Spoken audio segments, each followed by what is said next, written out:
교회 권사님의 사랑하는 동생분이 갑자기 암으로 별세하셔서 급하게 가서 장례를 치러드렸습니다. 인천 화장장에 갔었는데요. 한 여자분이 이제 저한테 오셔요. 그러면서 이제 하시는 말씀이, 아니 목사님, 이거 불법인가 하는데, 그런데 오늘 이 장례 일정, 뭐 화장하고 예배드리고 또 낙골당에 안치하는 이 모든 거를 좀 일거수일투족 이렇게 영상으로 찍어서 송출해도 되냐는 거죠. 아니 무슨 일이냐 이제 이랬더니, 이제 고인의 우리 딸들이 둘이 있는데 다 미국에 있다는 거예요. 그런데 코로나로 인해서 못 왔다는 거예요. 임종하시는 것도 못 받고 또 이 장례하는 것도 볼 수 없다는 거예요. 그래서 죄송하지만 불법인 건 알지만 목사님 다 좀 제가 같이 옆에서 찍으면 안 되냐고 이제 이렇게 얘기를 하세요. 그래서 제가 이제 그랬죠. 당연히 찍으셔야 된다고, 찍으시라고. 이제 그랬어요. 그래서 일부러 예배 시간에 제가 오히려 더 고인의 이름을 똑똑히 불러드리고 또 우리 두 따님의 이름, 혜경, 혜정 이름을 똑똑히 불러드렸습니다. 이제 그랬더니 그 영상 안에서 소리가 조금씩 들리거든요. 스피커폰으로 이렇게 해놓으신 것 같더라고요. 그런데 이제 그 안에서 흐느끼는 소리들이 이제 들려요. 사람이 사실 나를 이렇게 불러준다, 기억해준다, 불러준다는 것이 이게 얼마나 이게 참 설레이고 복된 일입니까? 그런데 하나님께서는 우리를 불러주셨어요. 하나님의 자녀로 말이죠. 이 놀라운 영광스러운 하나님의 부르심에 대해서 히브리서 3장 1절에서는 이렇게 얘기를 해요. 그러므로 하늘의 부르심을 받은 거룩한 형제들아, 이렇게 말하거든요. 우리는요 그냥 땅에서 누가 불러준 게 아니에요. 하늘에 부름받은 거룩한 주님의 형제들이에요. 그런데 그냥 형제로 부르신 게 아니에요. 로마서 1장 7절에 보면 로마에서 하나님의 사랑하심을 받고 성도로 부르심을 받은 모든 자에게 이렇게 얘기합니다. 하나님 우리 주 아버지와 그리스도 예수로부터 은혜와 평강이 있기를 원한다, 이제 이렇게 말하거든요. 여기서 우리를 성도로 부르셨다라고 이렇게 말씀하고 있는데요. 여기서 말하는 성도라고 하는 말이요, 영어 성경에는 뭐라고 되어 있냐면 saint라고 되어 있습니다. saint, 성자라는 말이죠. 그처럼 우리는요 죄로 인해 죽을 수밖에 없는 허물 많은 사람들이었는데 예수님의 피로 우리를 건져주셔서 구원하셔서 하나님 자녀 삼으시고 뿐만 아니라 우리를 성도로 부르셨다. 이게 얼마나 이게 놀라운 축복인지 몰라요. 그래서 성도란 나를 하나님의 자녀로 성도로 부르신 이 은혜의 감격을 갖고 살아가는 사람이 성도예요. 그렇다면 나를 성도로 부르셨잖아요. 그러면 성도에 합당한 삶을 살아야 되지 않겠습니까? 오늘 말씀이 바로 무엇이 부르심에 합당한 삶이냐라고 하는 것을 우리에게 말씀하고 이제 계시는 거거든요. 무엇이 부르심에 합당한 삶이겠습니까? 부름받은 성도에 합당한 삶, 그것은 먼저 첫 번째로 모든 겸손과 온유와 인내와 사랑으로 성도를 용납하며 살아야 된다는 겁니다. 성도를 용납하며 사는 것, 그것이 부름받은 성도의 마땅한 삶이라는 거예요. 에베소서 4장 1절에서 2절에 보시면은 그러므로 주 안에서 갇힌 내가 너희를 권하노니 그랬습니다. 너희가 부르심을 받은 일에 합당하게 행하여, 이렇게 얘기해요. 부르심을 받은 합당한 삶이 뭐겠느냐는 겁니다. 그것이 2절에 나와 있죠. 우리 다 함께 같이 한번 읽어보겠습니다. 같이 있습니다. 시작. 모든 겸손과 온유로 하고 오래 참음 가운데서 사랑 가운데서 서로 용납하고. 겸손과 온유, 오래 참음, 사랑 가운데 서로 용납하라. 이게 무슨 말일까? 영어 성경에 보니까 이렇게 한마디로 요약을 했더라고요. warmly라 그랬습니다. 따뜻하게 하라는 말이에요. 성도를요 따뜻하게 주님의 그 사랑을 가지고 용납하며 살아라. 품으며 살아라. 우리 하나님께서 그것이 부름받은 성도의 마땅한 삶이다. 이제 이렇게 말씀하고 계시거든요. 은혜 받은 성도와 은혜를 잃어버리는 성도의 차이점이 있다면 그것은 은혜 받은 성도는요, 영혼을 품어요. 상처가 없는 거 아니에요. 그에게 아픔이 없는 건 아닙니다. 그럼에도 불구하고 사람을 품습니다. 용납해요. 이것이 은혜 받은 성도와 은혜를 잃어버린 성도의 차이점이에요. 예수님을 보시면 예수님이 십자가 위에서 두 팔을 벌리시면서 다 이루었다 말씀하시잖아요. 이 다 이루었다는 말씀이 무슨 말이냐면 다 품었다는 거잖아요. 다 용서했다. 다 용납했다라는 그런 말씀이거든요. 따라서 십자가의 은혜를 아는 사람은요, 그 십자가의 은혜가 뭔지 알기 때문에, 그 은혜가 가슴에 있기 때문에 내게 아픔이 있어도 결국에는 성도를 용납하며 품으며 살아가는 인생이 된다라고 하는 이제 말씀입니다. 근데 은혜가 사라지니까 자꾸 밀쳐내는 거거든요. 자꾸 밀쳐내게 돼요. 나도 모르게 말이죠. 이런 우스갯소리가 있어요. 문어하고 멸치하고 싸웠대요. 문어가 보니까 멸치가 너무 조그맣잖아요. 아이 코딱지만한 게, 아유 나하고 어울리려고, 아유 저리가 너하고 있으면 내가 창피해져. 이랬어요. 그랬더니요, 멸치가 뭐라는 줄 아세요? 문어한테 나는 뼈대 없는 것들하고는 안 놀아, 이제 그랬다는 거죠. 뭡니까? 둘 다 연약한 부분이 있잖아요. 부족한 부분이 있잖아요. 다 사람은요, 허물이 있어요. 완벽한 사람 없습니다. 밀쳐내기 시작하는 순간 내 주변에는 한 사람도 없게 돼요. 우리는 관계 속에 승리해서 하나님의 기뻐하시는 믿음의 삶을 이루어야 되는 부름받은 성도잖아요. 그렇다면요, 좀 맞지 않아도, 좀 허물이 있어도 우리가 품고 또 우리가 용납하는 삶, 그것이 마땅한 부름받은 성도의 삶이라는 거죠. 그것을 위해서 모든 겸손과 그랬어요. 겸손이란 빌립보 2장 3절에 보니까 나보다 남을 더 낮게 여기는 거예요. 지난 금요일이었어요. 아침에 얼마나 전화가 많이 오든지요. 누구한테서요? 마 목사님한테서요. 한 10번 이상 온 것 같아요. 카톡은 그 이상 왔어요. 근데요, 먼저 그러시더라고요. 우리 부목사님이. 목사님 너무 많이 전화하죠. 죄송해요. 그렇더라고요. 그런데 제가 이제 그 전화를 받고 많은 생각을 했어요. 왜 전화했겠어요? 뭐 이것저것 다 이제 주일 준비하면서 다 시콜콜 이제 상의하는 거거든요. 제가 그 모습을 보면서, 야, 참 귀하다. 나는 내가 부목사한테 저렇게 했더라면, 이제 이러한 생각도 들면서 가만히 생각해 보니까, 뭐 담임 목사라고 항상 모든 일 잘할 수 있습니까? 부목사님이라 하더라도 나보다 남을 낮게 여길 때, 탈무드에서 얘기하잖아요. 이 세상에서 가장 지혜로운 사람은 모든 사람에게서 배우는 사람이라고요. 그게 겸손이에요. 모든 사람에게서 우리가 나를 낮추고 남을 높게 여기면서 내가 배우려고 힘쓸 때 우리는 참 복된 인생이 되는 거거든요. 그래서 오늘 성도의 부름받은 삶이란 모든 겸손과 그랬어요. 모든 겸손. 그것이 성도의 마땅한 삶이다. 그리고 온유와, 모든 겸손과 온유와 이렇게 얘기했습니다. 이 온유라는 말, 우리는 보통 온유라는 말을 싫어하는 분도 좀 있는 것 같아요. 왜요?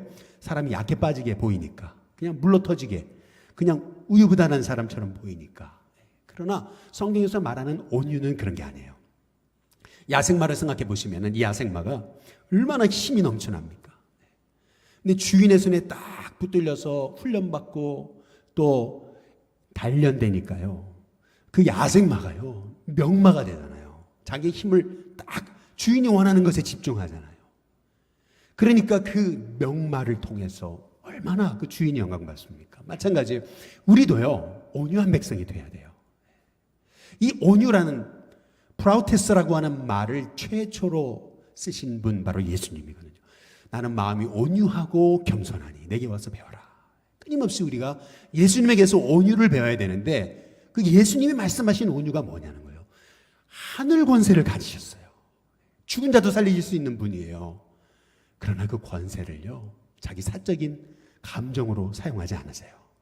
오히려 병자를 고치시고 말씀을 전하시는, 영혼을 품으시는 데 사용하시잖아요. 그게 온유예요. 저는 우리 신교회 성도님들이 모든 겸손과 온유로 영혼을 용납하는 여러분 때문에 많은 영혼의 마음이 따뜻해지는 은혜가 있기를 주님의 이름으로 축복합니다. 또 모든 겸손과 온유와 오래 참음이라 했습니다. 이 오래 참음이라는 말씀의 의미는요, 누가복음 22장 51절에 너무 잘 나와 있어요. 예수님이 겟세마네 동산에서 기도를 끝내시고 기도가 끝날 무렵 사람들이 예수님 붙잡으러 옵니다. 횃불과 몽치를 가지고, 해머라 그랬어요. 해머를 들고서 예수님 붙잡겠다고 와요. 야, 그런 게 어디 있습니까, 사실. 예. 그러니까 베드로가, 그 혈기 많은 베드로가 욱해가지고 말이죠, 거기에 와 있던 그 말고라고 하는 종의 귀를 칼로 팍 잘라버리거든요. 근데 그때 우리 예수님께서 그 떨어진 말고의 귀를 다시 말고에게 붙여주시면서 예수님이 하셨던 말씀이 뭐냐면, 이것까지 참으라는 거예요. 이것까지 참으라. 한번 따라해 보겠습니다. 이것까지 참으라. 이게 무슨 말이냐면요, 우리는 가끔 그런 얘기 해요. 내가 참을 만큼 참았단 말이죠. 예. 갑자기 헐크가 돼버려요. 예. 참을 만큼 참았대요. 예. 그러면서 나도 사실 나도 말이에요, 할 말이 있다는 거예요. 난 이제 좀 말 좀 놔야겠다는 거죠. 막. 예. 내가 참을 만큼 참았는데 나도 성질이 있는 사람이라고 그러면서 그러거든요. 이건요, 참을 만큼 참은 게 아닙니다. 오늘 우리 주님이 하시는 오래 참음이란 이것까지 참으라는 거예요. 그럴 때 하나님이 그 영혼을 통해서 하나님의 복을 주시는 은혜가 있게 된다는 거예요. 그런 그 공동체에 오래 참음의 역사가 있을 때 성도가 세워지고 영혼이 세워지는 역사가 있게 된다는 것이거든요. 그리고 사랑 가운데서 서로 용납하라고 그랬어요. 사랑, 여기서 사랑이라는 것은 뭐냐면 베드로전서 4장 8절에 보니까 무엇보다도 서로 사랑할지니 그랬어요. 이 사랑은 허다한 죄를 덮느니라, 이렇게 말씀합니다. 여기서 말씀하시는 사랑이란 모든 허물을 덮는 사랑을 말씀하시는 거예요. 허물이 없는 사람이 어디 있겠습니까? 누구나 다 허물이 있죠. 누구나 다 가까이서 가보면 다 연약하고 부족한 부분이 있어요. 그거를 덮어줄 때, 그걸 용납할 때 그 영혼이 세워져서 복된 인물이 되는 거죠. 알렉산더 대왕에게 이런 일화가 있습니다. 알렉산더 대왕이 워낙 전쟁의 영웅이잖아요. 그러다 보니까 얼굴에 상처가 많았대요. 그런데 과거에 그 황제들은 자기 초상화를 그렸잖아요. 화가가 이제 그 그림을 그리는데, 초상화를 그리는데, 아니 흉터가 너무 많으니까, 그러나 사실적으로 그린다 그래가지고 흉터 그대로 그렸더니 아주 그냥 곤란하게 된 거예요. 내가 이렇게 흉악한 사람이냐, 왜 이렇게 그려놨냐. 그런데 또 그 흉터를 다 지워가지고 깨끗하게 이렇게 그려놓으니까 이게 내가 맞냐, 이제 이렇게 되는 거죠. 이거 어떻게 해야 되죠? 흉터를 그려도 뭐라 그러고 다 지워도 뭐라 그러고. 그런데 이 화가가요, 지혜를 낸 거예요. 어떻게 했냐면요, 이 알렉산더 대왕의 이 흉터 자국이 있는 그곳에요, 손을 이렇게 올리게 했어요. 그리고 초상화를 그렸습니다. 그랬더니 흉터가 가려졌잖아요. 아주 그냥 인자하게 뭔가 이렇게 딱 생각하는 듯한 그 초상화를 그린 그 화가에게 엄청난 상을 줬다는 거죠. 마찬가지예요. 우리 인생에도요, 상처 없는 사람 어디 있으며, 문제 없는 사람 어디 있으며, 허물 없는 사람 어디 있습니까? 약점 없는 사람 없잖아요. 단점 없는 사람 없어요. 그러나 그 모든 연약함을요, 우리가 따뜻한 마음으로 그리스도의 사랑을 가지고 품어줄 때 하나님이 우리를 부르신 성도로서 합당하게 우리가 살아가게 되는 거거든요. 저는 저와 여러분이 나를 성도로 부르신 하나님, 그 은혜만 생각해도 감사하잖아요. 그 은혜 때문에 우리가 만나는 영혼을 용납하며 축복하며 품으며 살아가는 하나님의 종들이 다 되시기를 주님의 이름으로 축복합니다. 두 번째, 무엇이 부르심에 합당한 삶일까? 그것은 성령이 우리를 평화의 띠로 묶어서 하나 되게 하신 것을 힘써 지켜가는 삶이 부르심에 합당한 삶이라고 말하고 있는 겁니다. 에베소 4장 3절에 보면 우리 같이 한번 읽어보겠습니다. 함께 있습니다. 시작. 평안에 매는 줄로 성령이 하나 되게 하신 것을 힘써 지키라. 여기 보면 평안이 매는 줄이라 그랬어요. 줄. 여러분 옆에 한번 쳐다보세요. 줄이 보이십니까? 할렐루야. 우리에게는 평안에 매는 줄이 있습니다. 이 끊을 수 없는 영적인 주님의 평화의 줄이 있어요. 이게 무슨 말이냐면 우리는 에베소서 2장 3절 말씀처럼 우리가 예수님 믿기 전에는요, 본질적으로 진노의 자녀였어요. 장례식에 가면 안 믿는 분들이 그러잖아요. 망자라 그러잖아요. 마찬가지로요, 우리는 이미, 장례식에 가기 이전에 우리는 이미 망자예요. 왜요? 왜 망자입니까? 끝났다고 생각하니까, 소망 없다고 생각하니까, 이제 죽은 거라고 생각하니까. 마찬가지예요. 우리는 하나님 없이 살 때 우리는 소망 없는 자였어요. 그런데 이 소망 없는 자들을 구원하셔서 예수님 십자가 피로 모든 죄 용서하시고 하나님의 자녀라는 권세를 주신 거거든요. 그 십자가의 피가 우리를요, 평화에 매는 줄로 하나로 묶으신 거예요. 그것이 바로 평화에 매는 줄로라고 하는 말씀의 의미거든요. 평화에 매는 줄로. 그 다음에 말씀해 보니까 성령이 하나 되게 하신 것을 그랬어요. 하나 되게 하신 것을 힘써서 지켜라. 이렇게 말씀하거든요. 한번 따라해 보겠습니다. 하나 되자. 성경적인 표현일까요? 성경적인 표현 아닙니다. 성경은 그렇게 얘기한 적 없어요. 우리의 힘으로 하나 되라고 얘기한 적 없어요. 성경이 말씀하시는 건 뭐냐면 평안에 매는 줄로 성령이 이미 우리에게 하나 되게 하신 것을 우리는 힘써서 뭐 하는 거예요? 지켜나가는 거예요. 교회를 그리스도의 몸이라 그랬어요. 몸이 뭡니까? 몸은 떨어지면 죽는 거예요. 이미 둘이 되는 순간 죽는 겁니다. 마찬가지로 이미 우리는 그리스도의 피로 한 몸 된 교회예요. 이미 하나 됐어요. 우리가 할 일은 뭐예요? 그 하나 되게 하심을 우리는 힘써서 뭐 하는 겁니까? 지켜나가는 거예요. 그게 우리의 사명이에요. 그게 부름받은 성도의 사명인 거예요. 가정은 둘이 아니잖아요. 가정이 하나잖아요.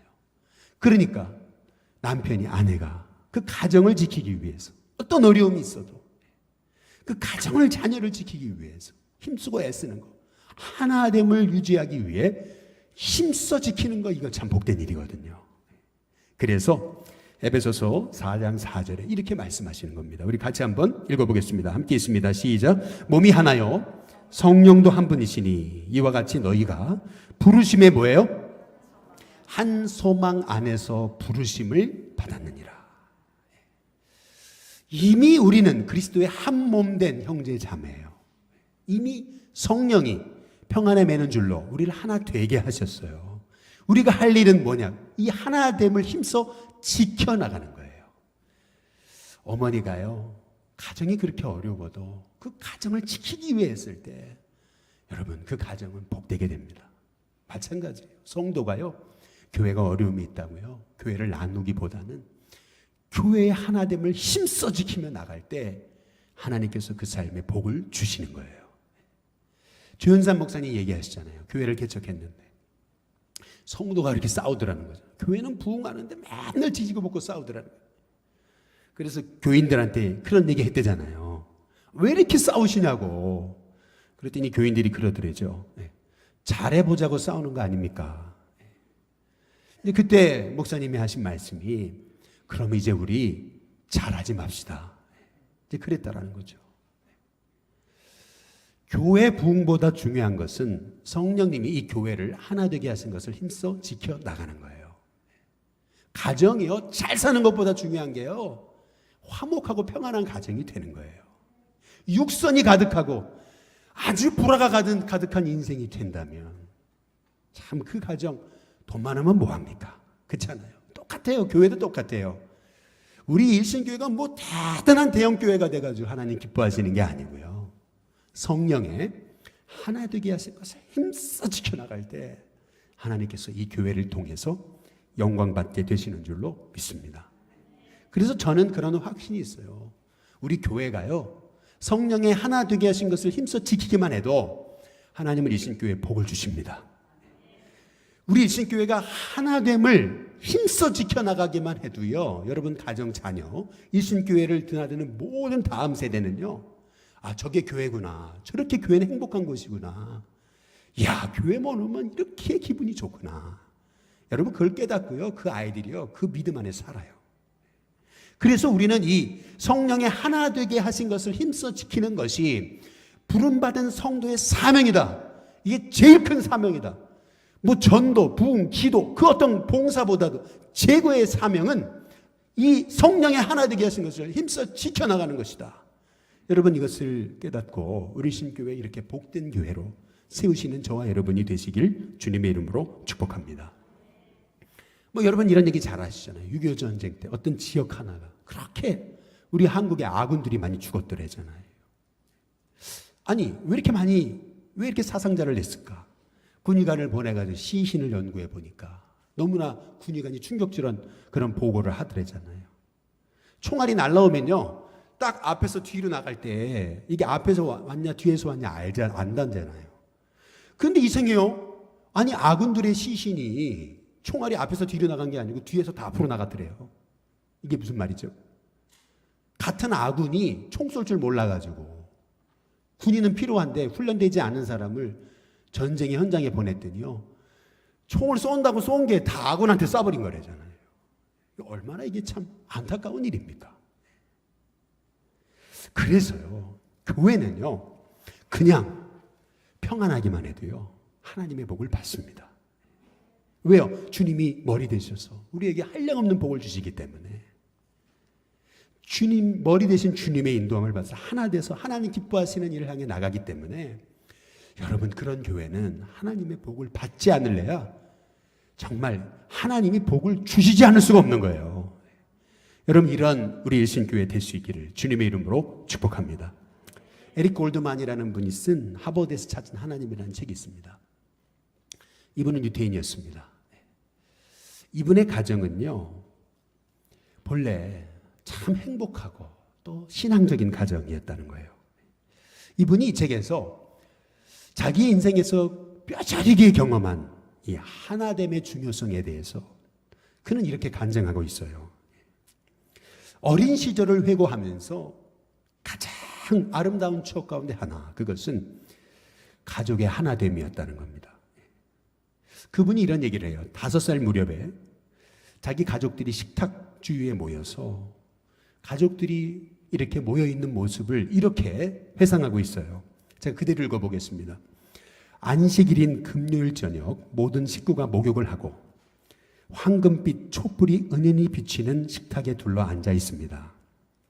식탁에는 김이 무럭무럭 나는 맛있는 만찬이 차려 있고, 그 맞은편에 젖은 머리를 곱게 빗질한 어린 남동생이 맑은 눈빛으로 신기한 듯이 그 촛불을 바라보고 있습니다.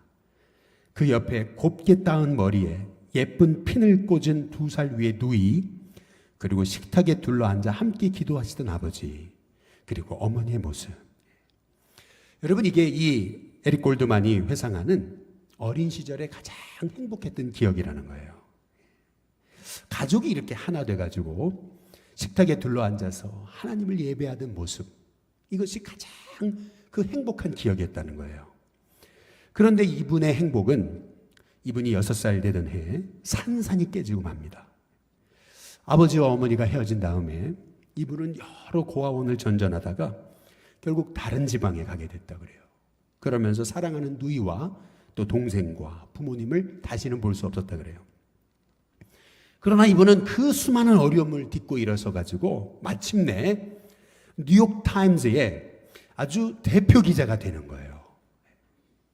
그리고 나서 35살이 됐을 때 안식년을 맞아 가지고 하버드의 그 신학교 교정에 들어가서 안식년을 보내던 어느 날, 자녀들과 함께 저녁 식사를 하기 위해서 그 가족 예배 식탁을 만들어서 같이 예배를 드리는데, 6살 이후로는 한 번도 누리지 못했던 그 하나됨의 축복, 야, 복이라는 게 이런 것이구나 라고 하는 것을 깨닫게 되면서, 그렇구나, 이 하나됨이라는 것이 이렇게 복된 것이구나. 그런데 이 복이라는 것은 예수님 안에 있을 때 우리가 가능한 것이구나 라고 하는 것을 깨닫게 됐다라고 하는 것이 그의 고백인 거예요. 인생은 여러분 누구나 다 방황합니다. 인생은 방황하는 존재예요. 근데 이 인생의 방황은요, 예수님을 만날 때 끝나요.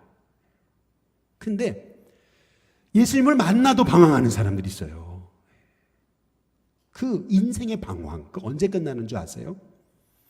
복된 만남이 있을 때 그 방황은 끝납니다. 복된 교회를 만나고요, 복된 가정을 이루고 복된 믿음의 만남을 이룰 때요, 그 방황이 끝나요. 그래서 우리 일신교회가 단지 성령에 하나 되게 하신 것을 그냥 힘써 지키는 것만 해도요, 이 일신교회를 통해서 하나님의 복이 흘러가게 하는 위대한 사명을 우리가 이루고 있는 거예요. 그래서 부르심받은 성도는요, 평안에 매는 줄로 우리를 성령이 하나 되게 하신 것을 힘써 지켜나가는 거. 여러분, 그것이 우리 부름받은 성도의 사명인 거예요. 그렇게만 해도 하나님의 복이 여러분 삶과 가정, 여러분 자손들, 우리 일신교회를 통해 드나드는 모든 영혼이 그 복을 받게 되는 거예요. 여러분, 이런 복을 우리 성도들과 다음 세대에 흘려보내는 우리 일신교회 성도들 되기 위해 평안에 매는 줄로 성령이 우리 일신교회를 하나 되게 하신 것을 힘써 지켜나가는 저와 여러분이 되시길 주님의 이름으로 축복합니다. 마지막 세 번째로, 무엇이 부름받은 성도의 삶일까? 예수님 닮은 온전한 성도가 되어야 된다는 거예요. 예수님 닮은 온전한 성도 말이죠. 에베소서 4장 13절에서 14절에 보면 우리가 다 하나님의 아들을, 그 다음 뭐예요? 성경이 있으시면 한번 동그라미 쳐놓으셔야 되는데, 우리가 다 하나님의 아들을 뭐 하는 것과요? 믿는 것과 그랬어요. 근데 그 다음에 뭐라고 있어요? 아는 것에 뭐가 돼야 됩니까? 하나가 돼야 된다. 우리가 하나님의 아들 예수님을 믿는 것과 아는 일에 하나가 돼야 된다. 그래야 온전한 성도가 된다. 온전한 사람이 된다. 그래서 그리스도의 장성한 믿음의 분량이 충만한 데까지 이른다. 이렇게 되면 14절, 우리가 어린아이 같은 신앙이 안 돼요. 사람의 속임수에 넘어지지 않습니다. 간사한 유혹에 빠지지 않아요. 그래서 온갖 풍조, 세상의 풍조 휩쓸리지 않습니다. 그래서 우리가 하나님이 기뻐하시는 부름받은 성도가 되려면은요, 믿는 것과 아는 것이 하나가 돼야 돼요. 믿는 것과 아는 것이 어떻게 돼야 된다고요? 하나가 돼야 된다. 그렇다면 여러분, 믿는 거라는 말의 뜻은 대충 무슨 말인지 알겠죠? 근데 아는 것이라는 게 무슨 뜻인지 아세요? 제가 문재인 대통령을 안다 했을 때, 제가 문재인 대통령을 알거든요. 이 안다는 거는요, 추상적으로 아는 거예요. 성경이 말하는 것은 이런 알미 아니에요. 성경이 말하는 알미란 인격적으로 아는 거예요. 인격적이라는 말이 무슨 말이냐면, 이거를 표현하기가 굉장히 쉽지 않은데, 제가 곰곰이 기도하다가 떠오른 단어 하나가 있는데, 그게 뭐냐면 이신전심이라는 거예요.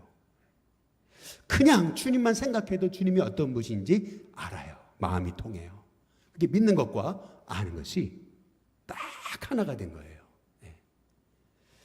성경은 내가 주님을 안다라고 하는 개념을 이렇게 설명하고 있어요. 요한일서에 2장 12절에서 14절에 보시면은요, 성도의 믿음이라는 게 다 똑같은 게 아니에요. 내 영적 단계가 있다고 얘기합니다. 요한일서에서는. 네. 그 첫 번째가 뭐냐면은요, 자녀의 단계예요. 두 번째 아이의 단계, 세 번째 청년의 단계, 네 번째 아비의 단계라 그래요. 그래서 요한일서 2장 14절에서 12절에 14절에 보시면 아이들아, 자녀들아, 그리고 아이들아, 그리고 청년들아, 그리고 아비들아 이렇게 불러요. 영적 신앙의 네 단계가 있다는 거예요.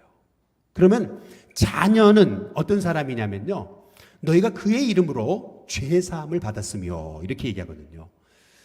우리가 하나님의 자녀가 됐다는 거는요, 나를 십자가의 피로 용서하셨음을 믿게 되는 거, 그것이 자녀됨의 시작이에요.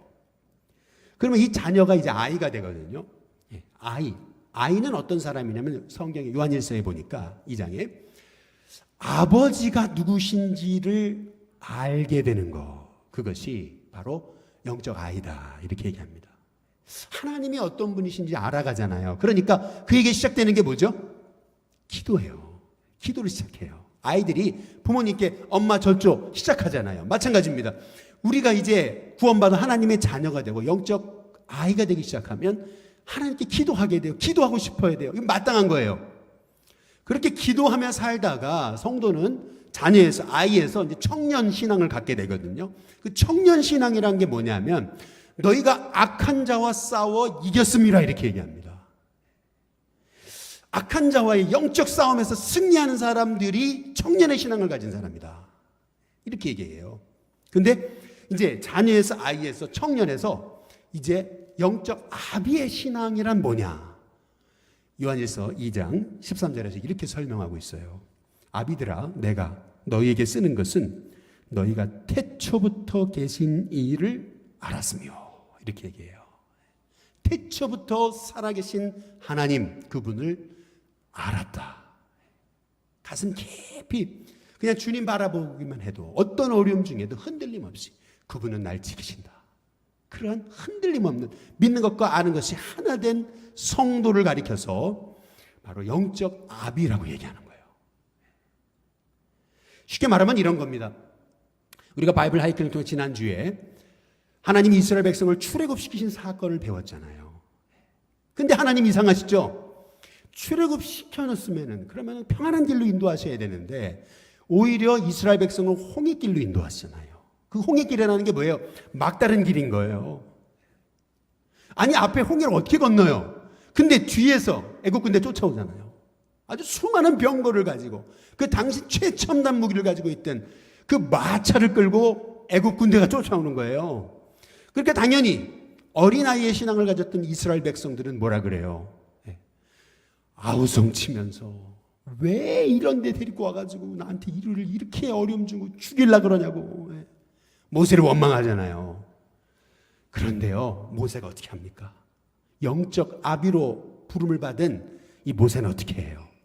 지팡이를 들어가지고 하나님 말씀하신 대로 홍해를 내리치잖아요. 그때 홍해가 갈라지잖아요. 여러분, 이게 영적 아비가 가진 믿는 것과 아는 것이 하나가 된 성도의 모습이에요. 이런 성도가 될 때 우리는요, 믿음이요, 그리스도의 장성한 분량이 충만한 데까지 이르러요. 그래서 어떤 세상의 풍조에도 흔들리지 않고요, 간사한 유혹과 또 시험에 빠지지 않아요.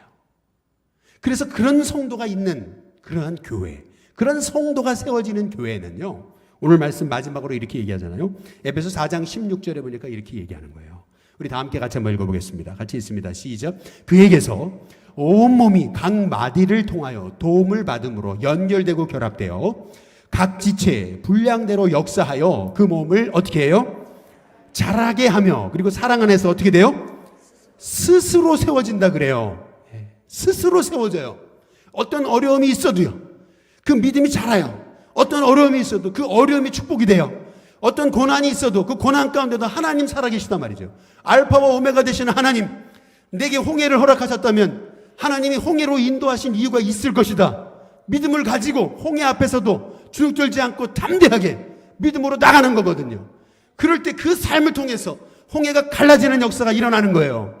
이것이 믿는 것과 아는 것이 하나가 된 온전한 성도, 온전한 사람을 이루어 그리스도의 장성한 분량까지 충만한 데 이른 하나님의 복된 영적 아비인 거예요.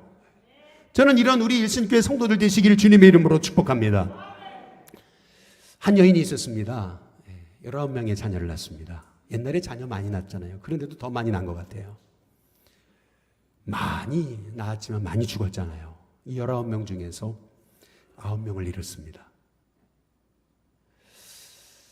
가지가 많으면 바람잡을 날이 없다고 10명의 자녀, 그 중에 하나가 사고가 나가지고 평생 옆에서 뒷바라지 해야 되는 상황이 생겼어요. 근데 옛날에는 왜 이렇게 불이 많이 났어요? 집에 불이 2번 나가지고 가진 거 거의 다 날려버립니다. 참 자녀 10명 키우는 것도 힘들고 먹고 사는 것도 어려운데 그렇게 고난이 끊이지 않아요. 그러나 이 여인은 흔들림 없습니다. 다시 눈물로 믿음의 가정을 지켜나갑니다. 자녀를 얼마나 신실하게 믿음으로 세웠는지요. 이 여인에게서 태어난 자녀 중에 2이 18세기 영국의 산업혁명 시대에 어두운 영국 땅을 밝힌 위대한 지도자가 일어나는 거예요. 그 두 사람이 누구냐면 요한 웨슬레, 찰스 웨슬레입니다. 우리 감리교회를 세운 위대한 인물이 이렇게 믿는 것과 아는 것이 하나가 돼서 온전한 성도가 된 이 어머니 밑에서 이렇게 요한 웨슬레와 찰스 웨슬레라는 위대한 하나님의 인물이 일어나게 되는 거예요. 실은요, 이 수산나 웨슬리가 이렇게 신실한 믿음의 여인이 된 것은 우연이 아니에요. 그의 아버지가 신실한 목회자였거든요.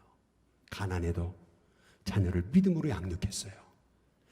믿는 것과 아는 것이 하나 돼서 온전한 성도를 이루어 그리스도의 믿음의 장성한 분량이 충만한 데 이를 때 그 아버지의 믿음의 모습을 보고 자란 딸이, 어린 딸이 믿음의 딸이 돼서 그에게도 많은 어려움이 있었지만 그 수많은 어려움에도 불구하고 자녀들을 믿음으로 세운 거예요. 결국 자녀를 눈물로 믿음으로 세운 그 여인을 통해서 바로 그 어두운 영국 땅을 변화시키는 위대한 인물을 하나님이 일으키시는 거예요. 여러분, 우리가요, 부름받은 하나님의 자녀답게 사는 거, 이거는 의무가 아니고요, 이건 복이에요. 부름받은 성도답게 살면은요, 하나님 그 인생 책임지십니다. 하나님 기뻐하시는 일을 하는데 하나님이 안 도와주실 리가 없어요. 부름받은 성도답게 믿음의 선한 싸움에서 승리해서 주의 말씀대로 성도를 용납하고 축복하고 성령이 하나 되게 하신 교회, 이 가정을 지켜나가며 뿐만 아니라 하나님이신 성도답게 말이에요.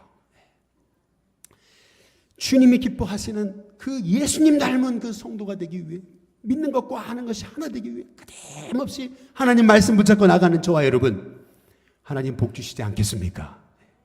이런 믿음의 성도들 다 될 수 있기를 주님의 이름으로 축복합니다.